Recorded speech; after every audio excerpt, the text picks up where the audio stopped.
Hey, good afternoon. My name's Emily and I am going live on Thursday. Oh, what day are we on? Tuesday at 1 o'clock, because I wanted to talk about anxiety related to GDPR, and I'm going to share my top 5 tips that are going to help you if you yourself are experiencing anxiety as a result of GDPR. I'm assuming if you're listening to this live or on the replay, then you know what GDPR is, but just in case. It stands for General Data Protection Regulation. I even had to write that down because I forget myself. And it comes into force, it actually came into force 2 years ago, but the way that we need to be compliant comes into force midnight on the 24th of May. So basically by the 25th, we have to show that we're compliant in lots of different areas when you run a business. What I'm not is a GDPR expert. I do not proclaim to be, cannot be. There are brilliant experts that I get advice from, including Robin Adams, who has a brilliant Facebook group because he talks about MailChimp a lot, and I do use MailChimp also. And Susan Dibble, who is an excellent lawyer who has a whole set of resources and videos also in her group, and she has like a pack that you can buy that might support you to become compliant. So those are the experts that I would definitely refer you to if you want sort of detail about GDPR. But what I will tell you is I am an expert in well-being, and I am an expert in people's minds, and I can tell when anxiety is being triggered, and I can tell from the forums and the spaces that I've been watching other people, and also some of the times that I've been in them myself, that anxiety has been triggered in a number of ways throughout GDPR. GDPR, as we know, as we've read and as we've heard, is a brilliant thing. It's going to help consumers and us, because we're also consumers as business owners, right, to have our data protected, to have a bit more of a say about where it goes or understand where it goes, to stop people processing it in a way that we might not want to, maybe prevent spamming a little bit more, hopefully quite a lot more, but maybe a bit more, and to really get to grips with knowing maybe some of the targeted promotions that come our way. Those are all the things that might be brilliant, hopefully are brilliant about GDPR. The downside to GDPR, I can't really find any for consumers, but for people who are collecting data or using data, and that includes small businesses with one person in them, like me, like you, maybe watching, right through to who's just come to mind? Topshop's come to mind. Don't know why. Haven't bought from them for ages. Big organisations, Amazon, whoever's got anything based in the EU will need to make sure that they are running a GDPR compliant business. In fact, maybe Amazon moved their business because they didn't want to be. Who knows? But what it means for people like you and I is that we need to show how and where we're being compliant in order to let the people who we would like to work with or market to show them that we are being careful and diligent with their information. So that usually means things on a very basic level, like names and emails maybe, or if you work a little bit more detailed, so say I'm a coach, I work with people's sort of sometimes their medical information, so how do I keep that? By Friday, we have to show certain things are in place in order to show that we have taken awareness of the data that we're being given, and we're doing the right things with it.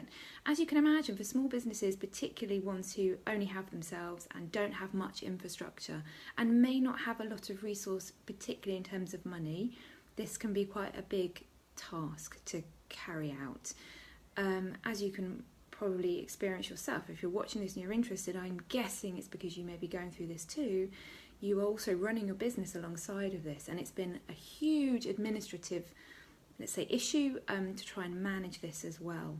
So whilst many of us maybe have had objections about, oh, but I keep data really well and I don't do anything wrong with the data and I'm really diligent, kind of almost letting those ones pass and saying I'm going to show how I'm diligent and I'm going to show how I'm compliant.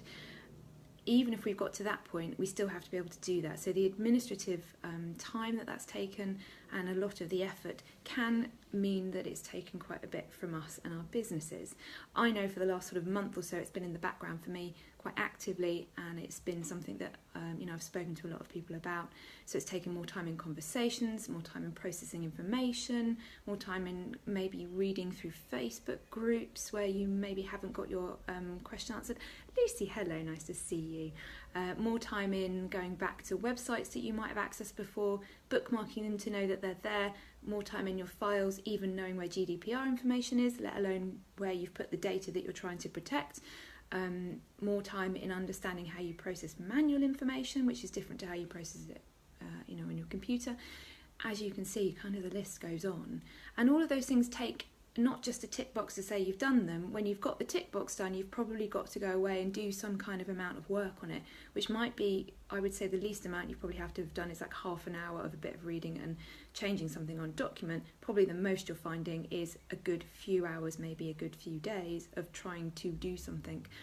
And I say trying to because a lot of this stuff will be done by ourselves, right? We may not have the resources to spend the money on asking somebody to help us, and particularly not on a lawyer to literally adjust it for us in our own business. So this is why I understand that it's taken up increasing anxiety for a lot of us. I think with GDPR, I've noticed as well that it's almost bringing out some of the traits that we might have within how we run our business too. I wonder if you've noticed that. So for me, it's triggered me slightly in kind of how I am behind the scenes and actually how I organise myself. Not my data or anything, but how I organise myself. So that's been a really interesting learning. I say that's the positive part. The difficult part came when I was like, oh my goodness, am I not organised enough? Do I not do the right thing to run my business? Which if you're in a bit of a busy state and you're in an anxious state, you can then let that lead you to all sorts of, let's say, beliefs, because they might be, am I good enough to run a business like this if I can't do this? If I can't understand this information, if I can't process it, if I can't make time for all of it, am I good enough at this business? Which can be really, really soul destroying when you're really building a business and you love what work you do and you love helping the people you help. So if you're feeling any of that, I do understand. I've had a number of conversations with people recently who have experienced the same thing. So it's not just you. And it's certainly not just you wondering if you're just tearing your hair out on your own, because I think a lot of people are. And all the posts about, you don't have to feel so anxious, it's okay. We are all working towards compliancy. So as a result of, on the 25th, we may not all be able to say 100% everything in my data and my files is exactly how you need it to be. What we can show is that we are probably working really, really hard towards it. And that's only if something, I say, went wrong, a complaint, or if, we felt like there was an issue. We need to be able to show that we are getting there. And yes, if we're there, amazing. We need to be able to show if we're getting there. But as I said, I'm not the specialist in that. What I am the specialist is in managing things like overwhelm and anxiety and difficulties. And that comes in for any of us, right? In our lives and in our work. So here's my top 5 tips for if you are in an anxious state or feeling like you're kind of getting there with GDPR. We've only got 2 days to go. Whatever you've got to do now, or whatever you're planning on doing, try and work these tips into whatever work you're doing. And if you're watching this in the future, and it's after the 25th of May, I would suggest that lots of us are still going to be doing our GDPR work after Friday. So use these tips anyway, because they're a lovely way to start thinking about how we might work better and how we might improve the way that we are efficient or feel good, even when we're tackling something that we find really tricky. So my tip number 1, I've written these down because I can't remember them all. My tip number 1 is really understand how you learn best. You may well know this full stop already, but what GDPR might be doing is reminding you that you are great at, learning visually. You may not be so great at reading reams and reams and reams of information just from sheets of paper. I say sheets of paper, it's probably actually on your laptop and computer. You may not process it in a way that is helpful to you. You may find it very overwhelming and a bit confusing, especially if it's in legal speak, and especially if no one's been quite able to translate it into the way that you would understand information. So if you know that you process information in not that way, I want you to get okay with the fact that that's the way that you don't process information. Don't worry, it doesn't mean you're stupid. It doesn't mean you can't understand legal documents. It doesn't mean that everybody else gets it and you don't. All it means is that you process information in a slightly different way. It might be slightly harder for you because you can't just read it off online as you have been trying to, but I would hazard a guess that's probably making you anxious, so that's why you're here too. So if you know that you process information in, say, a visual way, try and make it as visual as possible. Either follow the person who's a GDPR expert who has really good visuals that you really like and that you know work for you, Or if you've got a GDPR expert and you've bought some of their information and it's not visual enough for you, how can you make it work for you? How can you maybe draw a diagram that will really make sense to you? How could you make it full of colours that are going to help you pick it up where you need to? Instead of like reading the same page 7 times and not understanding it. How would it work for you if you were a visual learner? Hi Catherine, nice to see you. If you maybe are better auditory, is there anybody that you could listen to that would be better for you than reading it or even drawing it? Maybe there's a podcast that you could find that helps with the particular GDPR issue that you're experiencing. Or maybe even if you found the expert and there are videos, take away what you're watching, just listen to them and make notes. Don't watch it, because you're actually using 2 different types of senses. You're doing that now with me. You're watching me and you're listening to me. It's harder work than doing almost one or the other. So if you're better at just concentrating on listening and writing notes, just take away the visuals, maybe that works better for you. If you're maybe a kinesthetic learner, try and do whatever you need to do with GDPR whilst you're moving a little bit. That might be that you're writing or imagining something, because kinesthetic can be that too, it's in your mind. But it also might be that you listen to your podcast on GDPR while you're running tomorrow morning. Now I appreciate this might be just too late, that you just don't have enough time to do all of that all at the same time. But what I am saying is, when you understand what kind of learner you are, you maybe lose the frustration at yourself for not being able to process some of this information. This is really hard stuff, some of it. I do not understand all of it. I have been trying to get to grips with it and finding it hard myself. So that's why that piece of advice is there. Learn how you work best and try and translate the information you need, if it's in the next 2 days or if it's past that, into the best way possible for you. Post-its are my absolute joy, I'll tell you that. So tip number 2. Once you've learned how you need to process information, there is another part to this, which is actually to take a step back a little bit. If you're feeling anxious, I just want you to take a step back and acknowledge there is some anxiety, acknowledge that you're feeling overwhelmed, give yourself some okayness. Now I say compassion usually with that. Whether that word resonates with you is completely up to you. Give yourself some compassion. You may be working in a way that's completely unfamiliar to you, and that's okay. Running your own business is testing you, right? It tests us all the time.